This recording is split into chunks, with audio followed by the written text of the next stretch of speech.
Olá, amados. Quero saudar a cada um de vocês com a graça e a paz que nós encontramos em Cristo Jesus e dizer que é uma alegria muito grande poder viajar junto nessa empreitada que nós estamos fazendo do livro de Êxodo. Então, é uma alegria muito grande ter você junto comigo e nós clamando, pedindo, orando ao Pai para que Ele abençoe esse momento, para que Ele realmente faça os nossos olhos espirituais serem abertos para as realidades espirituais, para as verdades que Ele nos quer comunicar. E o nosso Deus quer sim comunicar verdades para nós. Ele quer deixar a gente cheio da sua presença. Eu tenho certeza no meu coração que essa é uma das coisas que Ele mais quer. Então, se você está junto comigo, vamos embora, vamos nessa caminhada e convido você para que possamos abrir Êxodo capítulo de número 30. Nós vamos dar continuidade àquilo que nós já estávamos vendo nesses dias anteriores. E desde já quero também clamar e pedir para que, se você puder, vamos juntos orar ao nosso Deus e pedir para que Ele abençoe este momento, ok? Se você puder, feche os seus olhos. Pai querido, obrigado porque podemos aqui estar na Tua presença, sabendo que Tu tens palavras de vida eterna, palavras de poder, palavras de restauração, palavras de cura, palavras que realmente fazem diferença na vida de uma pessoa. Porque, na verdade, somente Tu tens o poder de transformar, de mudar o caráter, mudar os pensamentos, mudar o interior de uma pessoa. E nós aqui, Deus, estamos diante de Ti, clamando e pedindo a Deus, vem, fala conosco, vê dentro da gente o que não presta e orienta-nos, abre os nossos olhos espirituais para que nós possamos ver o que Tu tens reservado para nós. Assim eu clamo, peço, oro, também repreendo todo o mal e ordeno que Satanás e toda hoste perversa do mundo das trevas seja removida, retirada de nossas vidas, de cada um que está junto comigo, orando, clamando e buscando a Tua presença. Eu oro em nome de Jesus. Amém e amém. Então, gente, nós vimos no capítulo 29 duas coisas muito importantes. Eu diria assim, talvez a primeira, né? A consagração dos sacerdotes. Na verdade, eu diria assim que essa talvez seja a parte mais importante desse capítulo 29, porque ele fala de uma realidade que tem a ver também com a gente. Eu e você, nós não podemos chegar diante de Deus de qualquer jeito e achar que Ele vai receber o nosso louvor, a nossa oferta, a nossa oferta de gratidão, simplesmente porque Deus tem a obrigação de aceitar. Afinal de contas, eu estou fazendo isso para Ele, né? Amados, não é assim que funciona. A santidade é algo muito importante e ela precisa acompanhar a vida do crente. Do contrário, e o que é santidade? Santidade é você procurar ser igual a Jesus, procurar ser parecido com Jesus. Ou seja, esvaziar-se de si mesmo e permitir que o Senhor preencha Ele aqui dentro dos nossos corações. Ou seja, viver para Ele. Também falamos dos sacrifícios que aconteciam de manhã e de tarde, da maneira como isso se processava, né? E hoje nós queremos ver agora algumas orientações muito importantes que dizem respeito ao tabernáculo, né? Era a igreja, vamos assim dizer, entre aspas, que havia naquela época. E alguns dos elementos faziam parte desse tabernáculo.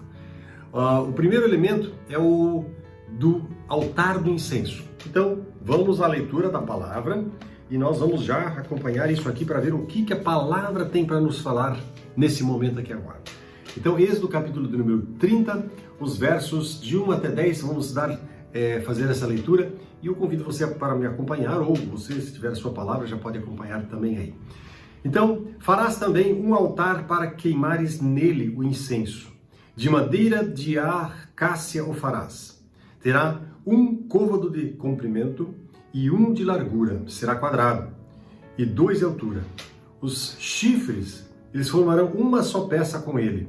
E de ouro puro o cobrirás. A parte superior, as paredes ao redor e os chifres, e lhe farás uma bordadura de ouro ao redor. Também lhe farás 2 argolas de ouro debaixo da bordadura, né? De ambos os lados as farás. Nelas se meterão os varais para se levar o altar. Lá no versículo 5, então diz assim: de madeira de acácia farás os varais e os cobrirás de ouro. porás o altar de fronte do véu, que está diante da arca do testemunho, diante do propiciatório que está sobre o testemunho, onde me avistarei contigo.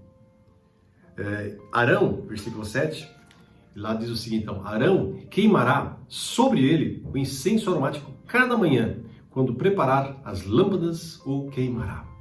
Quando, ao crepúsculo da tarde, acender as lâmpadas, o queimará.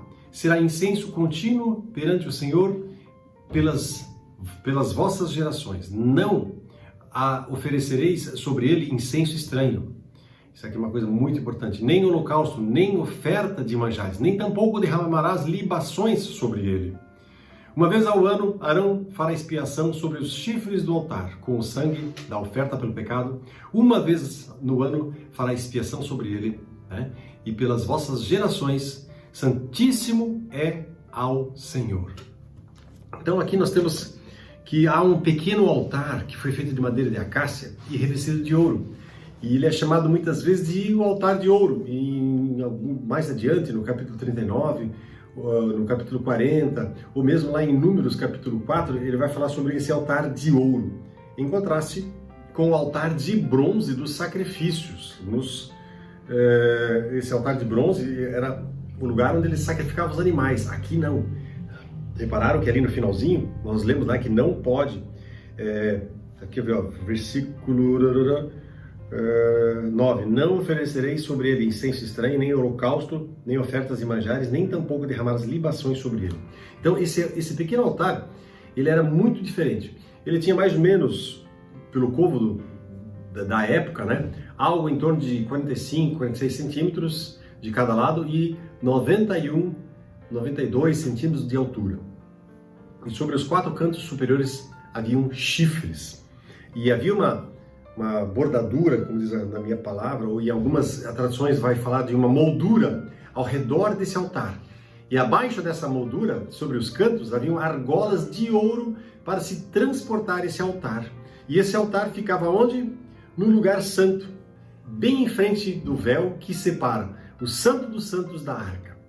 E essa estreita, íntima relação, né, entre o altar e a Arca foi mencionada em Hebreus capítulo 9, verso de número 4. E algumas traduções algumas traduções não fizeram uma tradução muito fiel e colocaram incensário como o nome desse negócio aqui, mas não é, tá? E sobre esse altar só se queimava incenso e só uma mistura prescrita por Deus, que está lá em Êxodo, né, nos versículos finais desse capítulo que nós estamos estudando. Nós vamos ler daqui a pouquinho, se der tempo, senão fica para a próxima. Mas então ali não podia acontecer nada além desse incenso que tinha uma maneira específica de ser feito. E esse altar, ele era um símbolo da mais íntima relação que havia entre Deus e o homem. E também ele tinha que ser purificado pelo sangue expiador cada ano, ou seja, uma vez por ano, verso do número 10. Olha só o que está escrito lá no versículo número 10. Uma vez ao ano, Arão fará expiação sobre os chifres do altar com o sangue da oferta pelo pecado. Uma vez ao ano, né, fará expiação sobre ele. Pelas vossas gerações, santíssimo é ao Senhor. Então, esse altar, símbolo dessa estreita ligação entre o homem e Deus, também precisava de purificação. E essa ligação entre a oferta de incenso e a oferta queimada, ela estava indicada nessa regra, que eles tinham que ser oferecidos ao mesmo tempo. Ou seja, e aqui tem uma coisa muito interessante, esse incenso, vocês sabem qual é a figura, o que representa, qual é a ideia que nos passa, o que é o incenso? São as orações dos santos. Então, ambas as ofertas aqui, que eram feitas sobre esse pequeno altar, eram sombras, né, da devoção de Israel ao seu Deus, né? Enquanto que o fato de serem oferecidas também diariamente comprovava que essa devoção ela precisava acontecer diariamente. Não existe esse negócio de hoje eu já me alimentei bastante da palavra de Deus, posso ficar alguns dias sem. Não. Ela precisava ser ininterrupta. Tanto é que as luzes precisavam ser acesas todos os dias, tem que ficar acesas todos os dias. Então, tudo isso representa o quê? Que nossa comunhão com Deus, ela precisa acontecer diariamente. E havia uma distinção. né, a oferta queimada ou inteira, que Israel ele consagrava e santificava ali toda a sua vida, todas as suas atitudes, seu corpo, sua alma ao Senhor, enquanto que a oferta do incenso, que eram as orações, né, elas, vamos assim dizer, elas materializavam como uma exaltação do homem espiritual para Deus. Ou seja, a oferta do incenso, ela tinha uma relação com essa questão da reconciliação com Deus. E a gente pode entender por aí que essa oferta de incenso não era só uma questão espiritual, mas também havia ali na oferta queimada essa essência dessa vida íntima com Deus. E, ou seja, tudo isso caminhava junto de uma maneira impressionante e fazendo o quê? Fazendo com que nós possamos compreender com clareza que longe de Deus, sem Ele, sem que Ele esteja envolto, sem que Ele esteja orientando, conduzindo cada detalhe das nossas vidas.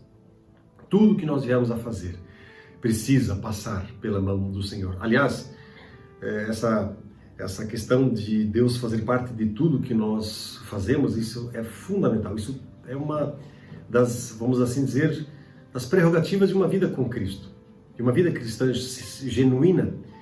O cara que, por exemplo, vai dizer que, não, essas partes aqui são seculares, isso aqui é sacro. Isso não existe dentro do cristianismo, isso não existe dentro do Velho Testamento. Não havia a questão assim de que, o meu trabalho é secular. Não. Claro, havia as coisas mais santas, haviam as coisas mais íntimas, haviam coisas que elas pressupunham um nível de santidade assim absurda. Absurda não, mas até uma palavra meio forte, mas pressupunham um nível de santidade assim além do normal. Mas isso não quer dizer que as outras coisas não precisavam de santidade. Esse é o ponto que eu quero chegar. Tudo que nós fizermos, tudo que nós pensamos, falamos, tudo precisa passar pelo crivo da santidade do Senhor. Tudo é espiritual, tudo. Vamos lá então? Adiante, nós vamos ler agora nos versículos 11 em diante, nós vamos falar sobre uma questão que Deus instituiu um pagamento, um resgate. Vamos ver o que está escrito aqui. No verso de número 11, então, diz assim, disse mais o Senhor a Moisés, quando fizeres recenseamento dos filhos de Israel, cada um deles dará ao Senhor um resgate de si próprio. Quando os contares, para que não haja entre eles praga nenhuma, quando os arrolares, colocar no rol, todo aquele que passar ao arrolamento dará isto, metade de um ciclo, segundo o ciclo do santuário. Esse ciclo é de 20 geras. A metade de um ciclo é a oferta ao Senhor. E lá no 14 diz assim, qualquer que entrar no arrolamento de 20 anos para cima dará a oferta ao Senhor. O rico não fará mais, não dará mais de meio ciclo, nem o pobre menos, quando derem a oferta ao Senhor para fazerem expiação pela vossa alma, pela alma deles no caso, Tomarás o dinheiro das expiações dos filhos de Israel, o darás ao serviço da tenda da congregação e será para a memória dos filhos de Israel diante do Senhor, para fazeres expiação pela vossa alma. Então aqui nós temos uma instituição muito diferente, muito estranha, muito sui generis, do povo de Israel. Cada israelita com 20 anos ou mais, conforme o versículo 14, eles têm que pagar metade de um ciclo. Aqui algumas confusões, Alguns dizem que um ciclo tinha 11 gramas, que o ciclo é uma medida de peso, não de dinheiro, Então cada ciclo tinha 11 gramas, mas 11 gramas do quê? De ouro, de prata, e um gera equivale a 0,6 gramas, e esse meio ciclo seria algo como 40 centavos de $1 americano. Só que algumas traduções, eu li e vi isso, então eu fiquei até confuso, pesquisei, mas eu acho que deve ser alguma coisa em torno de 40 centavos mesmo, porque uma tradução falava que um ciclo equivalia a $30, E esse dinheiro deveria ser dado para Jeová, para Deus, como expiação pelas almas, ou seja, não era um tributo comum que Israel tinha que pagar a Jeová como sendo seu rei, mas era um ato exigido pela santidade da aliança que Deus estava fazendo com eles. E como expiação por essas almas, essa oferta e esse processo todo aqui apontava para o fato de que a natureza de Israel, eles careciam de santidade, tá certo? E isso era um lembrete de que o povo continuamente ele precisava voltar ao Senhor, de que por natureza o ser humano, isso vale para mim e para você também hoje, nós estamos alienados, separados de Deus, e que só podemos nos conservar na aliança com o Senhor e viver no seu reino com base na graça dele. E essa graça é que cobre pecados. Então aqui temos uma prefiguração da graça do Senhor. E só quando essa natureza pecadora for santificada por uma expiação perfeita, aqui nós estamos falando de Jesus Cristo, né?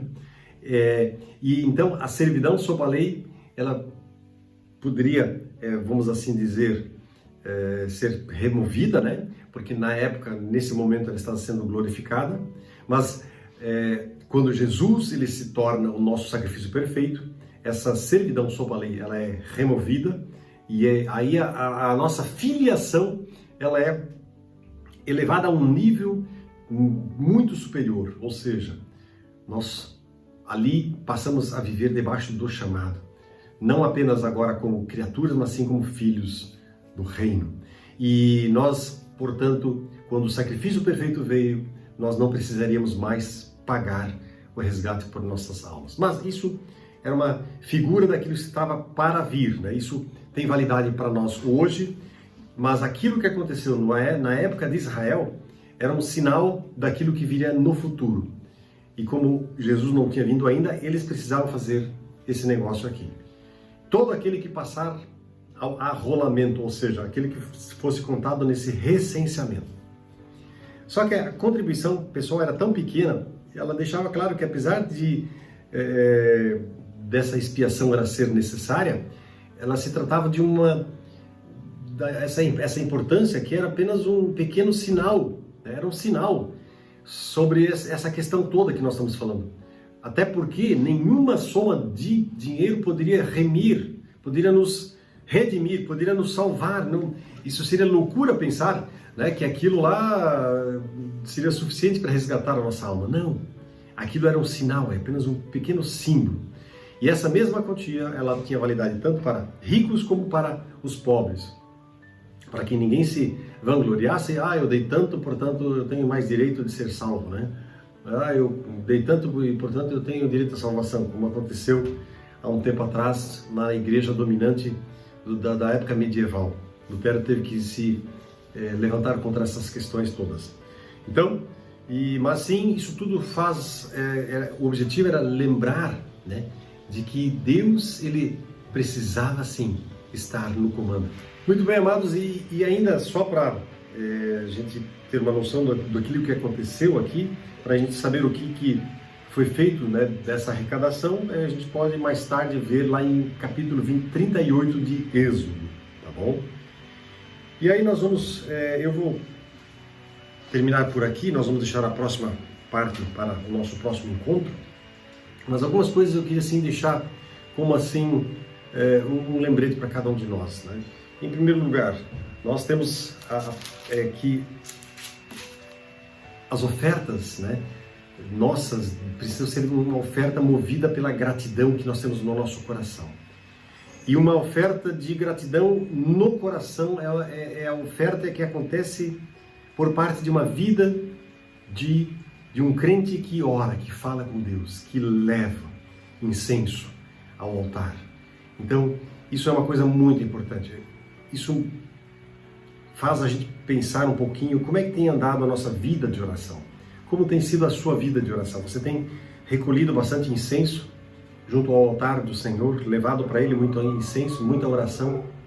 Porque senão alguma coisa está muito errada, alguma coisa está quebrada.